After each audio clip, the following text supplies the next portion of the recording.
Welcome to VSPM channel. VSPM channel subscribe பண்ணாதவங்க subscribe பண்ணிக்கோங்க. கூடவே இருக்கிற பெல் பட்டனை கிளிக் பண்ணிக்கோங்க. இன்றைக்கி வந்து பச்சை மிளகா தட்டை செய்ய போகிறேங்க. பச்சை மிளகாயோட தட்டை இது வரையும் யாரும் செய்திருக்க மாட்டாங்க. எல்லாருமே பட்டை மிளகா, மஞ்சத்தூள் எல்லாம் போட்டு தான் செய்திருப்பாங்க. நான் பச்சை மிளகாயோட தட்டை செய்ய போகிறேன். அதுக்கு தேவையான பொருள் இப்போ இது வந்து ஒரு 1/2 கிலோ அரிசி, பச்சை அரிசி ஊற வச்சு கழுவிட்டு ஊற வச்சு தண்ணி வடிகட்டிட்டு அதை வெள்ளை துணியில் உணர்த்தி மாவு அரைச்சி சலிச்சுட்டு வறுத்து எடுத்தாந்துக்கிறேங்க. இது வறுத்த மாவு.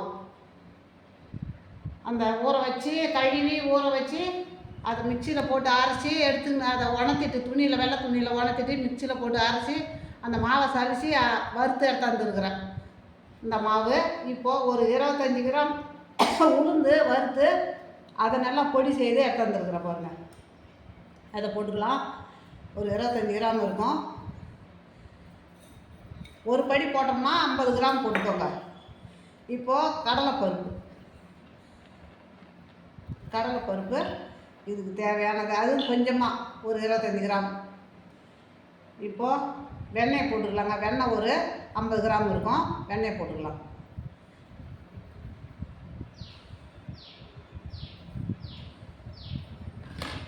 வெண்ணெய், பெருங்காயம். இதுக்கு மஞ்சள் தூள்லாம் கிடையாதுங்க. இப்போது எள். இப்போ அதுக்கு தேவையான உப்பு. இப்போ பச்சை மிளகாய் அரைச்சிருந்துருக்குறோம் பாருங்கள். இந்த பச்சை மிளகா தான் இதுக்கு முக்கியமாக. இப்போ பச்சை மிளகாய் போட்டுக்கலாம். பச்சை மிளகா தட்டை செய்யறதுக்கு பச்சை மிளகா தான் முக்கியம். இதை நம்ம பெஸ்ட் இருக்கலாம்.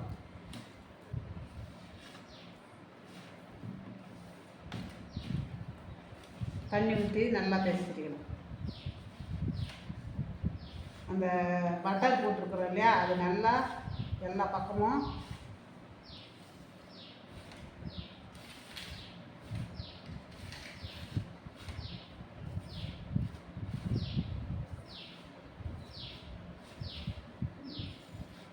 பட்டை மிளகா ஊற வச்சு அரைக்கல. இது புது விதமான தட்டைங்க. இது தீபாவளிக்கு நீங்களும் இதே மாதிரி செய்யுங்க. இப்போ தண்ணி தெளித்து பிசைஞ்சிக்கலாம்.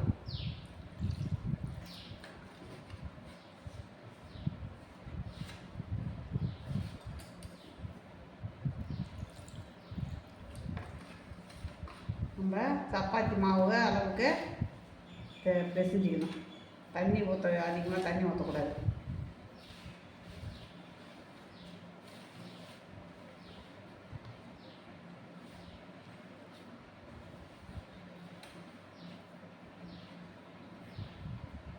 தண்ணி தெளித்து பிசைஞ்சிக்கணும்.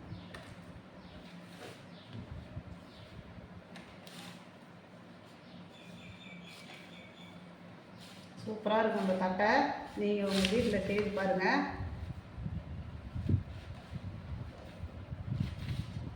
இது ரொம்ப மெனக்கடலாம் கிடையாது. ஈஸியாக செய்திடலாம். அரிசி ஊறதுக்கு தான் லேட்டு. 2 மணி நேரம் அரிசி ஊறிட்டுனா சீக்கிரமாக செய்திடலாம். பசங்க ஸ்கூலில் இருந்து வந்ததும் எடுத்து கொடுத்தா அந்த பட்டை மிளகா போட்டு செய்யறதுனா காரமாக இருக்கும். நான் பச்சை மிளகாயில் தட்டுறதுலேருந்து காரம் இருக்காது. இது ஒரு 50 கிராம் மிளகா தான், அதிகம் கிடையாது. இது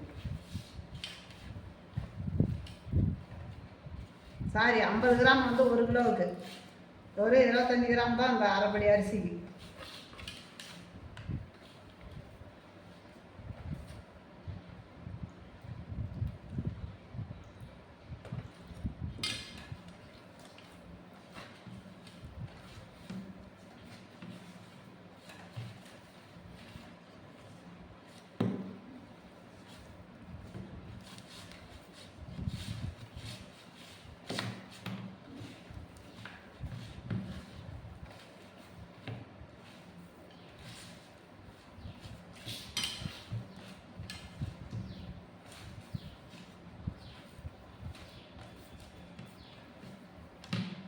இந்த அளவுக்கு தாங்க இருக்கணும்.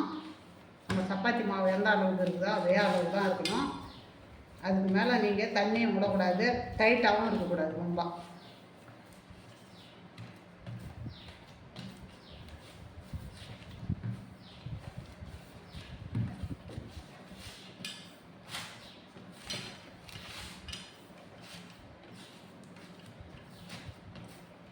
பாருங்க,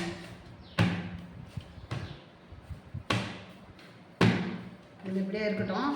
ஒரு தட்டு எடுத்துட்டு வரேன், உருட்டி வைக்கிறதுக்கு, உருட்டுறதுக்காக. இது இப்படியே இருக்கட்டுங்க.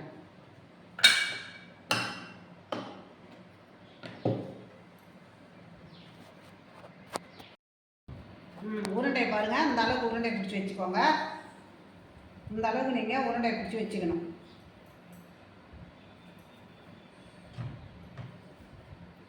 பெருசாகவும் இல்லாத சின்னதாகவும் இல்லாத சைஸாக, ஒரே சைஸாக.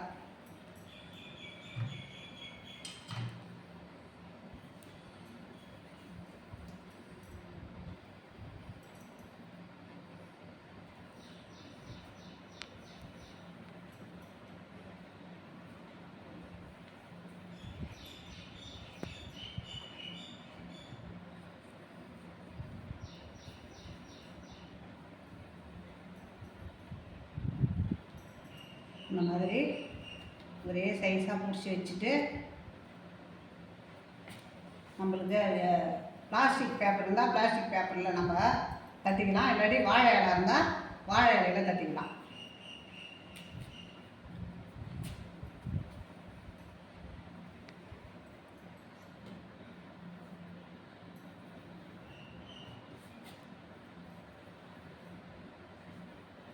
இப்போ நம்ம தட்ட ஆரம்பிச்சிடலாங்க.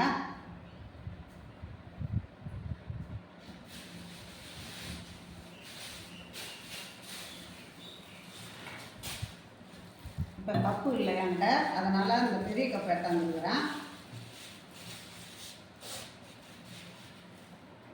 இப்போ வச்சு இப்படி நம்ம இப்படி வச்சுட்டு இப்படி அழுத்தம் கொடுத்தோம்னா அவ்வளோதாங்க. பாருங்கள், இதே கணக்கில் தான் இருக்கணும். நம்ம இந்த மாதிரி அழுத்தம் கொடுத்தோம்னா நம்ம கடலைப்பருப்பு எந்த வசரத்தில் இருக்குது அதே வசரத்தில் தான் வரும்.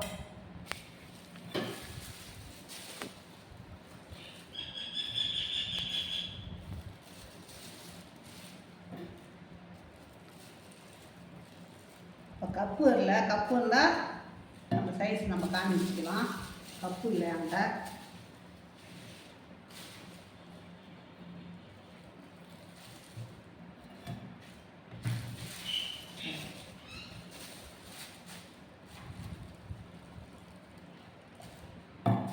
இதே மாதிரி தான் வரணும்.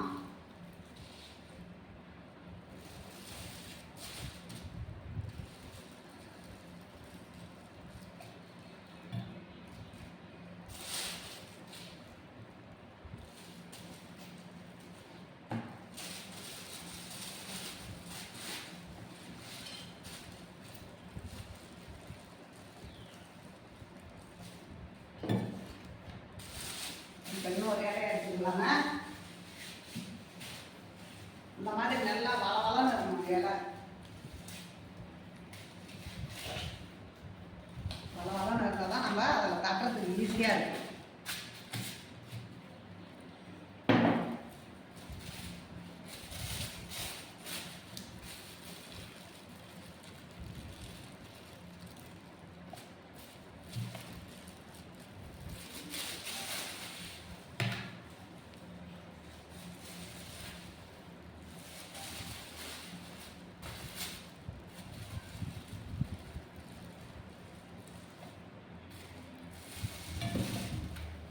பெருசாகவும் ஆகாது, ஏன்னா கடலை பருப்பு இருக்குது இல்லைங்களா, அதே வாசறதுக்கு தான் வரும், மொத்தமாலாம் வராது.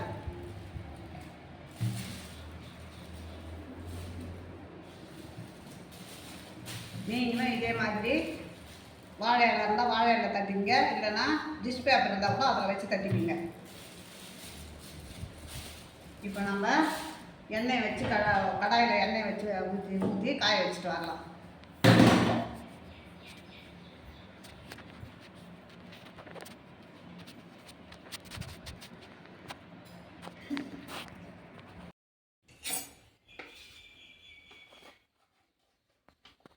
எண்ணெய் காஞ்சிடுதுங்க. இப்போ நம்ம போட்டுக்கலாம்.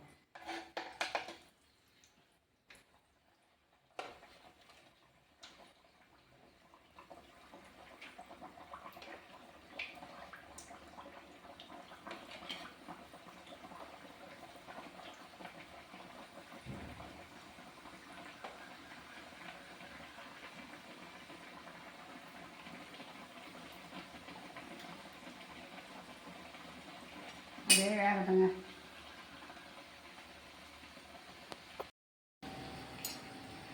நல்லா கொதி அடங்கி வெந்து மேலே வந்துட்டு பாருங்கள். இதை மாதிரி தான் இருக்கும். இந்த மாதிரி தான் வரணும். நல்லா கொதி அடங்கிடுது பாருங்கள். இப்போ நம்ம இதை எடுத்துக்கலாம்.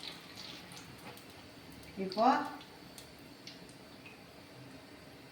பச்சை மிளகா தட்டை ரெடி ஆகிடுது.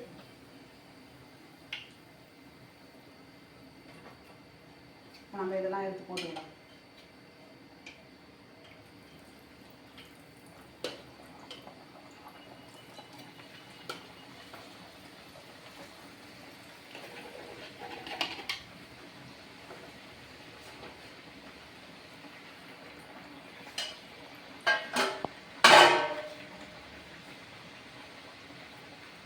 வேகட்டுங்க. நல்லா வேகட்டும். அதே மாதிரி ருசியான ஹெல்த்தியான பச்சை மிளகா தட்டை செய்தாச்சுங்க. நல்லா பசங்களுக்கு ஸ்கூலு விட்டு வந்தாக்க சூப்பராக இருக்குங்க. பாருங்க, இந்த மாதிரி இருக்கும். இந்த தட்டையை நீங்களும் செய்யுங்க. பிடிச்சிருந்ததுன்னா எனக்கு லைக் பண்ணுங்கள், கமெண்டில் சொல்லுங்கள், சப்ஸ்கிரைப் பண்ணுங்கள்.